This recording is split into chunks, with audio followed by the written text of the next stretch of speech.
move into the MVP discussion. So the Westgate Las Vegas printed some odds for MVP yesterday. You can go check them out on Twitter. They're everywhere. Or you can go to Vegas and head to the Westgate. The favorites are not surprising. Pat Mahomes, 4-1. Rodgers, 8-1. Luck, 8-1. Wentz and Breeze, both 10-1. Brady, 12-1. Rivers and Wilson, 14-1. Roethlisberger, Ryan, Mayfield, 25-1. Jared Goff, Cam Newton, 60-1. These aren't necessarily in order. The highest non-QB appears to be Zeke at 60-1. Better odds than his quarterback. Better odds than his quarterback, which I think says it all. Dak at 100-1. From my perspective, when I'm betting on the MVP, if I were to bet on the MVP, taking the favorites is it's kind of like playing betting on a golf tournament. The favorites are going to be overpriced because they're way better, but there's so much variance that goes on in these small samples that there's just no point in taking the favorites. But I'm going to make you guys pick. If you have to pick one guy that is, let's cut it off at Brady. So 12-1 or better, who are you going to take? Mahomes, Rodgers, Luck, Wentz, Breeze, or Brady? Eric, you go first. Man, let's go Breeze. Ooh. Yeah. Reason? I think that they sort of saw what happened a season ago where he tanked at the end of the season. I think that they'll probably do things to avoid that circumstance happening again.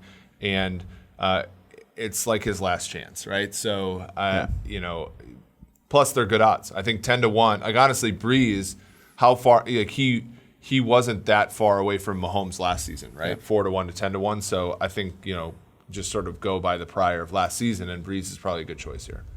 What do you think, Ben? I would probably lean in towards Brady, even though Brady tends to get in the MVP running he's so great, he's won it so many times before, even though he hasn't. Like Peyton. Exactly. You got that bias against him, but just sort of trying to play the odds. He's in a division where none of the other three teams are going to rise up and steal wins off them. The Patriots are going to get 10, 11, 12 wins, so he's going to be in that mix. And I just don't see Brady going out quietly. I like both of those. In fact, both of those were guys that I was thinking about. To me, it's like you're trying to pick almost the winner of a popularity contest. Mahomes won it last year. People don't like to give back-to-back awards. Rodgers, the new system in there, I'm not sold on the floor. It's Adams and Valdez Scantling. Not stoked on that. I mean, Rodgers, to me, the fact that he's second here is egregious. It's hilarious. You'd presume it's entirely built on the narrative of revenge comeback tour. And just Aaron Rodgers is on TV more than any other NFL quarterback. Yep. And it's not even close. Andrew Luck at 8-1, I also think is a little bit much. However, the comeback player of the year, the whole narrative around, and he's a great guy, the media will buy into that very quickly. The same with Carson Wentz, who is coming off of injury, was so close. He almost deserved it a season ago. Let's give it to him. So I like Breeze and Brady a little bit more. I think Breeze is great, but Wentz at 10-1, I think he'll get a ton of media coverage.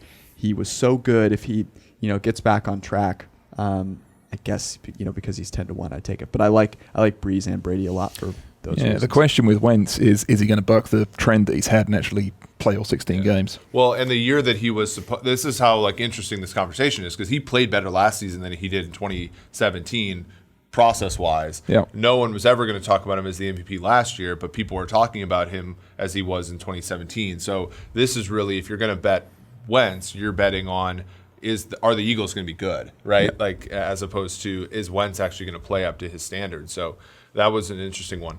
If you have to bet a non-QB first, so we'll go long shots in a second overall. Yeah. A non-QB that you have to take, who are you going with? I'm going to go first this time. Go ahead. Because I would go with Zeke Elliott. And here's why. It's the Cowboys. They're going to overpay him, and that means they're going to overfeed him. Yeah. He's going to get 400 million touches. They are probably going to be, not the worst team. But if they happen to get over the hump, it'll probably be because their offensive line starts to play sort of, really, really well like they did in Dak's rookie year, allowing Dak to be a little bit better, and that will allow Zeke to score a crap ton of touchdowns. So it's all about touchdowns. We know this. Yep. And he basically will have the Todd Gurley year, but all the way through from last season.